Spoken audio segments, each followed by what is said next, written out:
पराया सा अपना घर। दीप्ति सुबह से कुछ ज़्यादा ही फुर्ती से काम कर रही थी। करे भी क्यों नहीं, उसका मनपसंद सीरियल जो आने वाला था। काम खत्म करके वो हॉल में टीवी के सामने जा बैठी।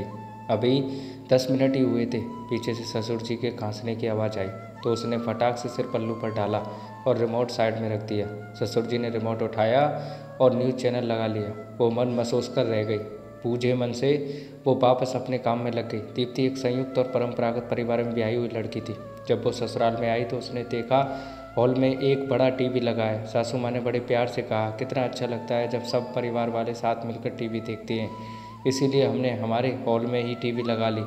दीप्ति ने सोचा, चलो अच्छा है, सब मिलजुल कर देखेंगे। पर वो दिन कभी आया ही नहीं। वो और उसकी जेठानी के आते ही सासू माँ ने रिटायरमेंट की घोषणा कर दी। रसोई की जिम्मेदारी उनके माथे पर डाल दी।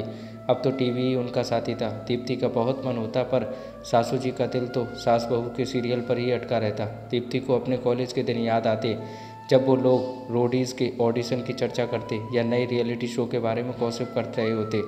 विराट का नया लुक, रणवीर की नई पिक्चर उनकी बातों में शुमार होते। आखिर एक दिन उसकी जेठानी ने अपने पतिदेव को कहकर एक टीवी मंगवा ही लिया। टीवी आते ही महाभारत का लाइव टेलीकास्ट दीप्ति को देखने को मिलता।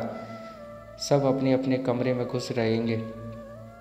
परिवार में जब टीवी आता है परिवार बढ़ जाता है। फिर बहुओं का क्या है, काम धाम छोड़कर टीवी में ही उनका दिल लगेगा। सासू माँ ने तुर्रा छोड़ा, अरे भाई इतना बड़ा टीवी लगा तो है, जिसका मन करे हॉल में ही देख लो, फालतू की भीड़ की ज़रूरत ही क्या है। ससुर जी ने दूसरा तीर छोड़ा। अगले ही दिन वो टीवी सासू माँ ने ये कहते हुए दीप्ति की ननद के यहाँ भिजवा दिया। बेचारी ऋचा पूरे दिन अकेली रहती है। उसकी सास को किट्टी से ही फुर्सत नहीं मिलती। कमरे में आराम से बैठकर टीवी तो देखेगी, और नया टीवी ऋचा दीदी के घर चला गया।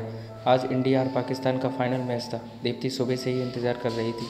आज तो हर हाल में मैच देख कर ही रहेगी। सासू माँ को वो एक हफ्ते पहले ही नोटिस दे चुकी थी कि फाइनल मैच तो उसे हर हालात में देखना है। जल्दी जल्दी काम सलटा कर वो हॉल में गई। टीवी ऑन ही किया था कि दादी सास जोर से चिल्लाई, अरे ओ बहू, तुझे दिखाई नहीं दिया कि मैं यहाँ बैठी हूँ? मेरी आंखों का ऑपरेशन हुआ है और तुझे टीवी की पड़ी है। हे भगवान, ये आजकल की बहुओं में संस्कार ही नहीं है। दीप्ति की आंखों में आंसू आ गए। वो अपने कमरे में गई और बीते दिनों को याद करने लगी। कैसे जब मैच होता था तो उसके मायके में सारा परिवार, यहाँ तक कि पड़ोसी भी उसके घर इकट्ठे होते। हर चौके चक्के पर जो धमाल मचता वो देखने लायक होता। दीप्ति सोचती, ये आज़ादी कैसी है?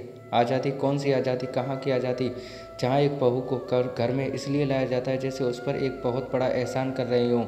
अब ये घर तुम्हारा है बहू, तुम देखो, जिम्मेदारी के नाम पर पूरे घर का बोझ उस पर डाल दिया जाता है। वो सबसे आखिर में सोती है, आखिर में खाना खाती है, सबसे पहले उठती है, पूरे दिन चक्कर गिन्नी बनी इधर से उधर घूमती रहती है। बदले में उसे क्या मिलता है, क्या होता है उसके पास अपना कहने को? सब कुछ देकर भी वो बाहर वाली होने का तमगा लिए घूमती है। कभी कर सकी है वो अपने मन का? ये कहानी लिखने का उद्देश्य सिर्फ इतना है दोस्तों कि आज भी लोग अपनी मानसिकता बदलने को तैयार नहीं है। एक लड़की की छोटी छोटी इच्छाओं की बलि दी जाती है और वो बहू, बीबी, भाभी, माँ सब बन जाती है। बस नहीं बन पाती है तो वो एक लड़की जो कभी अपने लिए भी जीती थी। हम बड़ी बातें कर रहे हैं पर छोटी छोटी बातों पर ध्यान नहीं जाता। महिला सशक्तिकरण की बातें हो रही हैं, उनके अधिकारों की बात हो रही है, पर आज भी हमारे भारतीय समाज में बहू बनते ही उसके हक को छीन लिया जाता है। समय समय के देखिए, कहीं हमारे आसपास तो कोई दीप्ति नहीं जो इसी तरह अपनी छोटी छोटी इच्छाओं का बलिदान दे रही है। अगर है तो उसे इज्जत दे, प्यार दे, उसकी छोटी छोटी खुशियाँ उसे लौटाने की कोशिश करें। वो सिर्फ बहू, ननद, भाभी या माँ ही नहीं है, उसकी अपनी भी एक पहचान है। उसे अपने लिए भी समय निकालने दे। तो दोस्तों, छोटी सी ये कहानी आपको कैसी लगी कमेंट में बताइएगा।